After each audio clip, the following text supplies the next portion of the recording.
بسم اللہ الرحمن الرحیم وبہ نستعین۔ السلام علیکم۔ امید کرتا ہوں کہ تمام احباب خیر و عافیت سے ہوں گے۔ ناظرین محترم، بعض نادان اور احمق لوگ جو عادات کے گندے ہیں اور شیطان کے بندے ہیں، حال ہی میں انہوں نے اپنے گھٹیا نسب دھرتی پر بوجھ پست نسب کا اعلان کیا کہ جب انہوں نے حضرت ابو طالب کے اسلام کا انکار کیا۔ میری مراد ملعون اشرف جلالی ہے، جس شخص نے حضرت ابو طالب کی شان میں گستاخی کر کے خدا اور رسول کو ناراض کیا، اور اسی حوالے سے ہم نے اس بزم کو منعقد کیا جس کا نام محسن اسلام ہے، جس میں ہم حضرت ابو طالب کی عظمت کا بیان بھی سنیں گے اور ملعون اشرف جلالی کی گستاخی کا جواب بھی دیں گے۔ ہمارے ساتھ موجود ہیں جناب مولانا اسد علی شاکری صاحب، اور قبلہ سے اس حوالے سے مفصل گفتگو کریں گے۔ قبلہ، سوال یہ ہے کہ یہ کیا ماجرا ہے کہ لوگ اسلام حضرت ابو طالب کا انکار کرتے ہیں جبکہ عملی زندگی میں حضرت ابو طالب کی عظمت اور فداکاری تاریخ کے صفحات پر آیا ہے؟ بسم اللہ الرحمن الرحیم۔ الحمد للہ الذی جعل ابا طالب واہلہ من ذریۃ ابراہیم وزرع اسماعیل وجعل لهم بلدا حراما وبیتا محجوجا وجعلهم الحکام علی الناس والصلاة والسلام على ابن اخی ابی طالب من لا یوازن به فتى من قریش الا رجح علیہ برا وفضلا وحزما وعقلا ومجدا ونبلا سیدنا ومولانا ابی القاسم محمد، اللهم صل علی محمد وآل محمد وآلہ الطیبین الطاہرین المعصومین ولعنۃ اللہ علی اعدائهم اجمعین۔ اما بعد فقال اللہ تبارک وتعالی فی کتابہ المبین، بسم اللہ الرحمن الرحیم، والذین آووا ونصروا اولئک هم المؤمنون حقا۔ جس ماجرا کے بارے میں آپ نے پوچھا کہ یہ کیا ماجرا ہے کہ لوگ اسلام ابو طالب سلام اللہ علیہ کا انکار کرتے ہیں اور ابو طالب کی ان تمام زحمتوں کو بھول جاتے ہیں، ابو طالب کی تمام ان خدمتوں کو بھول جاتے ہیں، ابو طالب کی تمام ان محنتوں کو بھول جاتے ہیں جو ابو طالب سلام اللہ علیہ نے اسلام کے لیے انجام دی، جو تاریخ کے صفحے پر روز روشن کی مانند آیا ہے۔ ماجرا یہ ہے، اگر میں بہت ہی آسان کروں آج کی نوجوان نسل کے لیے جو لوگ اس قصے کو سمجھنا چاہ رہے ہیں، ماجرا کو سمجھنا چاہ رہے ہیں، تو ایک جملے میں جواب یہ ہے کہ بغض اہل بیت ہے جو انہیں اس سرکشی پر مجبور کرتا ہے، ان غلیظ افکار کی طرف لے کر جاتا ہے، انہیں مجبور کرتا ہے کہ وہ شان ابو طالب میں گستاخی کریں۔ ورنہ اگر تھوڑا سا ہم لوگ تاریخ کی طرف مراجعہ کریں تو کئی سوالات اگر ان پر انسان سوچنا شروع کرے، غور کرنا شروع کرے، تو خود بخود اس کے لیے یہ بات واضح ہو جائے گی، یہ بات آشکار ہو جائے گی کہ ابو طالب کے اسلام کو کسی دلیل کی ضرورت نہیں، ابو طالب کا اسلام سلام اللہ علیہ کسی برہان کا محتاج نہیں، بلکہ ابو طالب سلام اللہ علیہ کی ذات خود ہی دلیل ہے اسلام کے لیے۔ ابو طالب سلام اللہ علیہ کی ذات اگر ہے تو اس کا مطلب اسلام ہے۔ اسی لیے ابن ابی الحدید معتزلی جیسے سنی شاعر نے بھی یہ کہا، لولا ابو طالب وابنہ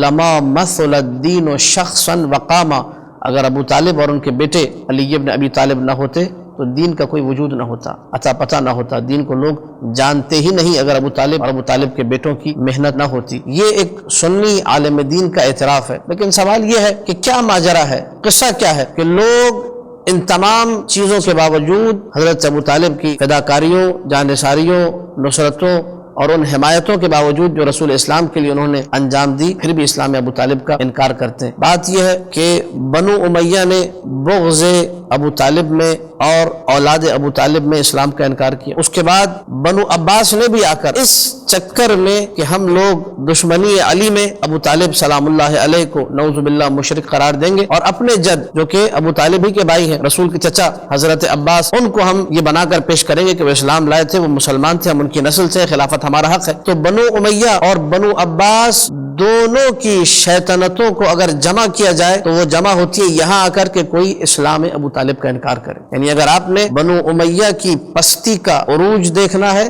اور بنو عباس کی پستی کی بلندی دیکھنی ہے آپ نے کہ لوگ کس قدر پستی میں دونوں کے دونوں گر گئے تھے، تو آپ کو یہ وہ منزل ہے جہاں پر دونوں اپنی پستی کی انتہا پر نظر آئیں گے۔ اس سے آگے پستی شاید ممکن نہیں جس پستی میں یہ لوگ گرے، اور وہ تھا کہ علی ابن ابی طالب جیسے انسان کے باپ کے اسلام پر اعتراض کیا جائے۔ اب میں یہاں پر اسی ماجرا کے حوالے سے یہ عرض کرنا چاہوں گا کہ ابو طالب سلام اللہ علیہ کی عظمت انشاءاللہ ہم لوگ بعد میں اس کو ڈسکس کریں گے، بیان کریں گے، لیکن اس سے قبل میرا سوال ہے اشرف جلالی جیسے لوگوں سے اور ہر وہ سنی عالم دین جو کہ ابو طالب کے اسلام پر اعتراض کرتا ہے، ان کو مسلمان نہیں مانتا، کیا آپ حضرت ابو بکر خلیفہ اول کے والد کے اسلام کو ثابت کر سکتے ہیں؟ کیا آپ کے پاس کوئی ایک ڈھنگ کی دلیل ہے؟ میں ڈھنگ کی دلیل اس لیے کہا کہ ایک چھوٹی سی دلیل ہے، لیکن چونکہ اس کے راوی ضعیف ہیں، جو کہ احمد ابن حنبل نے جس روایت کو نقل کیا ہے مسند احمد ابن حنبل میں، اس روایت کو اگر ہٹا دیا جائے راویوں کے ضعیف ہونے کی وجہ سے، اور اس کے راوی چونکہ ضعیف ہے، اس کے راوی کے بارے میں علماء اہل سنت نے یہ لکھا دجال من الدجاجلہ، یہ دجالوں میں سے ایک دجال تھا،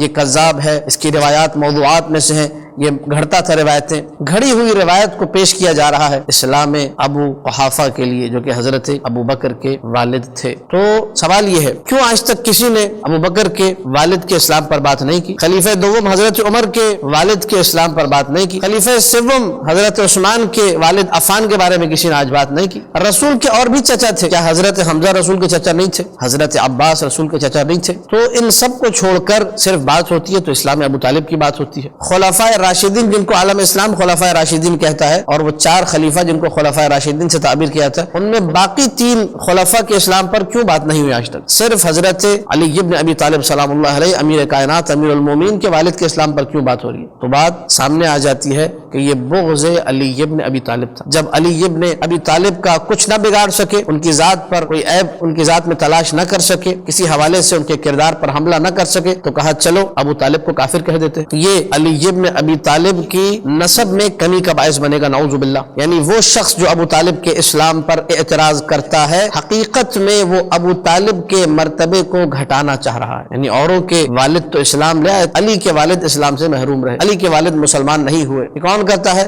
جو بغض علی ابن ابی طالب اپنے دل میں رکھتا ہے۔ یہ شخص اشرف جلالی جس نے پوری ایک تقریر کی، انشاءاللہ ہم اس کو انالائز کریں گے، اس کے ایک نقطے کا ہم لوگ تفصیلی جواب دیں گے، لیکن اس میں وہ بہت سارے علماء اہل سنت کا ذکر کرتا ہے۔ اس نے میرا عقیدہ یہ ہے، میرا عقیدہ وہ ہے کہہ کے بہت سارے علماء کا نام لیتا ہے، لیکن وہاں ان تمام علماء اہل سنت سے وہ آپ کو غافل نظر آئے گا جو کہ اسلام ابو طالب پہ مہر لگاتے ہیں۔ اسن المطالب جیسی کتابیں، برزنجی صاحب کی کتاب، دہلان مکی کی کتاب، ان تمام کی تمام کتابوں کی طرف کیوں وہ مراجعہ نہیں کرتا؟ شیعہ علماء کے اقوال کو کیوں نہیں پڑھتا؟ ابن اسیر کی کتاب جامع الاصول میں اس جملے کو کیوں بھلا دیتا ہے جس میں ابن اسیر نے یہ لکھا کہ اہل بیت کے پاس رسول کے 3 چچا مسلمان تھے اور اسلام لے کر آئے تھے، اور وہاں وہ اسلام ابو طالب کا بھی ذکر کرتا ہے، اور یہ لکھتا ہے عند اہل البیت۔ اشرف جلالی نے دھڑلے سے آ کے جھوٹ بولا، کہا کہ جو میرا عقیدہ ہے وہ حسن حسین کا عقیدہ، حسن حسین اہل بیت میں سے، جو میرا عقیدہ ہے وہ ان کا عقیدہ ہے، وہ ان کا عقیدہ، اس طریقے سے کئی جھوٹ بولا اس نے۔ یعنی اس کلپ کے اندر جو ہم نے سنا، جو یوٹیوب پر موجود ہے، کئی جھوٹ موجود ہیں، اور یہ ہے جب انسان ابو طالب جیسی ہستی کے